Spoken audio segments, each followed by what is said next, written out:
Yarab insanların tökar hazuykan.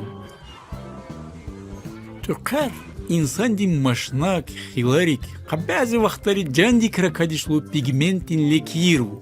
Tökar amalına zaban sebep hazmı o ki insan dinli rak, hususi cüreyin ribhru renk, melaninka.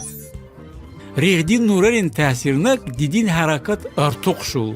Gizavsi tökar Rashi akuç ararali lizim baştan insanları kadişulu. Fiziki tökar beden din metleblu payar rehdin güçlü nurları urgubahan örkpan badalıyı hususi cüreyin daldavu. Tökar kaya insanlarız rehdin insanlar korişulu. Haza peş kaknin ali rişili kir şadur rehdin salam arsiyi savapuşul. Durari çatayı havir fit tarvuşra kefir açı kapuru. Profesör Hazaldi fiti buşra soğalına cevap gidi.